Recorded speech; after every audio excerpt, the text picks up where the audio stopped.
बच्चों, इस वीडियो में हम आपको ग्रामीण बस्तियों की समस्याओं के बारे में बताएंगे और इससे नेक्स्ट वीडियो में हम आपको नगरीय बस्ती और नगरीय बस्तियों का वर्गीकरण बताएंगे और नगरीय स्थिति को प्रभावित करने वाले कारकों के बारे में इससे नेक्स्ट वीडियो में बताएंगे। इस वीडियो में हम ग्रामीण बस्तियों की समस्याओं के बारे में बताएंगे। बस्तियां होती हैं जिसमें सब लोग अपने मकान बनाकर रहते हैं। अब ग्रामीण बस्तियां भी होती है, नगरीय बस्तियां भी होती है। ग्रामीण बस्तियां रूरल सेटलमेंट और नगरीय बस्तियां अर्बन सेटलमेंट को कहलाती हैं। तो ग्रामीण बस्तियों में मुख्य व्यवसाय खेती होती है, कृषि में काम करते हैं, छोटे मोटे काम करते हैं, उसी से वो अपना जीवन चलाते हैं। इन बस्तियों की बहुत सारी समस्याएं भी होती हैं। सबसे ज्यादा समस्याएं जो पाई जाती है वो विकासशील देशों में पाई जाती है। विकासशील देश मतलब भारत है, पाकिस्तान है, बांग्लादेश है और अफ्रीकन देश है, नेपाल है, भूटान है। इन देशों ये देश विकासशील देश है। इन देशों के ग्रामीणों में, ये ग्रामीण बस्तियों में, एक गांव के अंदर बहुत सारी समस्याएं पाई जाती है। तो सबसे पहले जो समस्या ग्रामीण बस्तियों में पाई जाती है, गांव की बस्तियों में पाई जाती है, वो है साफ पानी की सुविधा। स्वच्छ पानी की आपूर्ति नहीं होती, साफ पानी इनको मिल नहीं पाता। और खास तौर से देखें तो पर्वतीय शुष्क क्षेत्र जहां पानी नहीं पाया जाता, ये पहाड़ी होते हैं जो बहुत ऊंचे होते हैं, वहां पेयजल पानी को लाने के लिए लंबी दूरी तय करनी पड़ती है। ये एक बहुत बड़ी समस्या है। कई कई किलोमीटर वहां के लोग चलते हैं पानी लाने के लिए, क्योंकि पानी की बहुत बड़ी समस्या ग्रामीण बस्तियों में पाई जाती है। शुद्ध पेयजल ना होने के कारण इन बस्तियों में बहुत सारी जल की बीमारियां पैदा होती है, जल जनित बीमारियों का प्रकोप रहता है। अशुद्ध पानी पीते हैं, साफ पानी नहीं मिलता तो अशुद्ध पानी पीते हैं। उसकी वजह से इन बस्तियों में बहुत सारी समस्याएं पैदा हो जाती है और बहुत सारी बीमारियां पैदा हो जाती है।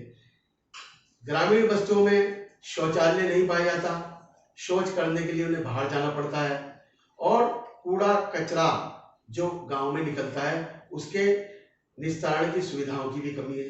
मतलब कूड़ा कचरा जो गांव के अंदर निकलता है उसको वो लोग बाहर ही फेंक देते हैं, वहीं फेंक देते हैं। वो एक बीमारी का कारण और बनता है और स्वास्थ्य सेवाओं संबंधी समस्या पैदा होती है। और ग्रामीण बस्तियों में कच्ची सड़कें मिलती है, जब वो बारिश होती है पानी भर जाता है और जाना आना उन पर बड़ा मुश्किल हो जाता है, क्योंकि पक्की सड़कें गांव के अंदर ज्यादा नहीं पाई जाती।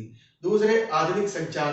आजकल पूरी दुनिया आप समझ ही रहे हैं कम्युनिकेशन से चल रही है, संचार से चल रही है। मोबाइल है, इंटरनेट है, टेलीविजन है, रेडियो है, टीवी है, ये सब मॉडर्न कम्युनिकेशन के साधन हैं। इनकी कमी मिलती है, वहां नेटवर्क नहीं होता है, तो नेटवर्क भी नहीं है और कॉल भी नहीं कर पाते। तो इन सब की कमी के कारण ये एक बहुत बड़ी समस्या गांव के अंदर पैदा हो रही है और वे आधुनिक मॉडर्न वर्ल्ड से जुड़ नहीं पा रहे हैं।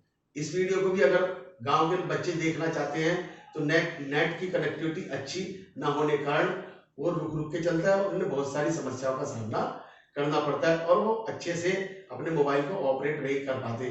तो ये भी एक बहुत बड़ी समस्या ग्रामीण क्षेत्रों में पाई जाती है। और जब मौसम बदलते रहते हैं, गर्मी आती है, सर्दी आती है, बरसात आती है, तो वर्षा ऋतु में अधिक वर्षा वाले क्षेत्रों में बस्तियां डूब जाती हैं, खेत डूब जाते हैं और खेत डूब जाते हैं, मकान डूब जाते हैं और उनका संपर्क जो होता है दूसरे क्षेत्रों से कट जाता है। ग्रामीण क्षेत्र की जो बस्तियां होती हैं, जब पानी बरसता है तो उनकी सड़कें बह जाती हैं, उनकी कच्ची सड़कें बह जाती हैं, उनके खेत डूब जाते हैं और उनके मकान भी डूब जाते हैं। ऐसी स्थिति आने पर ग्रामीण बस्तियों के निवासियों को स्वास्थ्य, शिक्षा संबंधी सुविधाएं मिलना बहुत मुश्किल हो जाता है।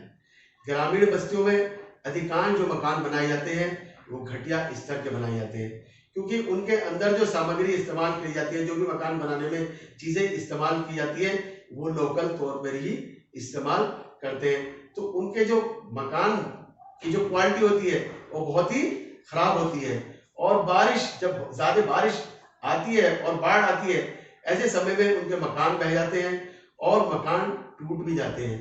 तो प्रत्येक वर्ष उनको अपने मकानों को रिपेयर कराना पड़ता है, क्योंकि भारी बारिश के कारण उनको मकान डैमेज हो जाते हैं। उसको रख रखाव करने के लिए हर साल उनको मेंटेनेंस कराना पड़ता है।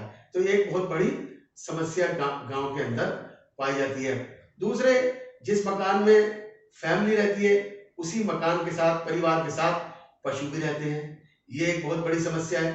पशुओं के रहने के लिए उनके पास अलग जगह नहीं है, और तो और इन मकानों में पशुओं के चारा रखने के लिए भी जगह नहीं है। चारा भी वही रहता है, पशु भी वही रहता है, फैमिली भी वही रहती है। इस वजह से उनको बहुत सारी समस्याओं का सामना करना पड़ता है। और दूसरे, गांव के अंदर बहुत सारे जंगली जानवर आ जाते हैं। वो अपने जानवरों को, उनसे सुरक्षा की कोई व्यवस्था नहीं होती। वो उनके जानवरों को नुकसान, गाय, बैल, भैंस, इन सबको जो है जंगली जानवर आके नुकसान पहुंचा देते हैं। और दूसरे, सबसे बड़ी बात है कि ग्रामीण क्षेत्रों में खेती ही मुख्य व्यवसाय है। वैसे तो मछली पकड़ना और खनन और आपका लकड़ी काटना भी है, मगर इतने रोजगार के अवसर गांव में नहीं पाए जाते। इसी वजह से गांव के ज्यादातर लोग, युवा वर्ग शहर की ओर आ जाते हैं और शहर में इसके कारण भीड़ भी हो जाती है।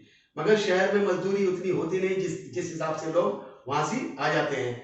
तो शहर में कम मजदूरी पर वो काम करने लगते हैं, और कम मजदूरी मिलने के बाद उनका लिविंग स्टैंडर्ड बहुत कम हो जाता है। जब उनको पैसा नहीं मिलेगा, जब उनको सुविधाएं नहीं मिलेगी, इस वजह से वो अपनी फैमिली को छोड़कर शहरों में रहने लग जाते हैं, और उसकी वजह से उनके जीवन स्तर बहुत कम हो जाता है, क्योंकि उनको मजदूरी उस हिसाब से नहीं मिल पाती जिस हिसाब से उनको चाहिए। और सुविधाओं की कम होने के कारण वहां से वो छोटी छोटी झोपड़ियां बनाकर गंदी बस्तियां एक तरह से शहरों में विकसित हो जाती है। तो बहुत सारी समस्याएं ग्रामीण क्षेत्रों की हैं। ये आपको हमने मुख्य समस्याएं बताई है। अगर ये वीडियो आपको पसंद आई है तो इसको लाइक करिए, शेयर करिए और नीचे जाके कमेंट करिए। अगर आपको कोई कमी लगी है तो उसको भी लिखिए, और हमारे चैनल को सब्सक्राइब करिए। और भी बहुत सारी अच्छी वीडियो देखने के लिए आपको ऐसे ही हम आपको अपने चैनल पर नई नई वीडियो अपलोड करते रहेंगे।